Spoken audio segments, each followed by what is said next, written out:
ዛሬ በቴክኖሎጂ ዘርፍ ስኬታማ ሙያ እንድትገነቡ የሚረዱ 5 የአይቲ ክህሎቶች እናያለን። የመጀመሪያ ክህሎት የኮምፒውተር ችግር ፈቺ ክህሎት ይባላል። ማንኛውን ድርጅት እንደ የኮምፒውተር ፍጥነት መቀነስ፣ ፕሪንተር ሲስተም መበላሸት ያሉ ችግሮችን መፍታት የሚችሉ ሰዎችን ይፈልጋል። ሁለተኛ ክህሎት ኔትወርኪንግ ነው። መሰረታዊ የኔትወርክ ዕውቀት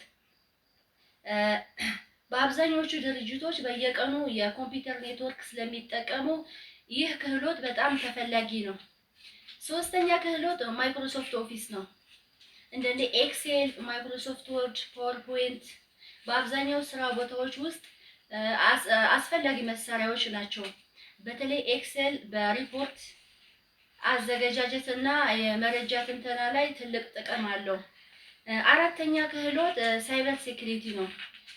ስለ ሳይበር ሴኩሪቲ ከዚህ በፊት የሰራሁት ቪዲዮ አለ፣ ኢንዲቴል እዛ መመልከት ይቻላል።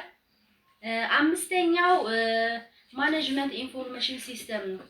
ማኔጅመንት ኢንፎርሜሽን ሲስተም ድርጅቶች ለውሳኔ አሰጣጥ የሚያስፈልጓቸውን መረጃ እንዲሰበስቡ፣ እንዲተነትኑ ያግዛል።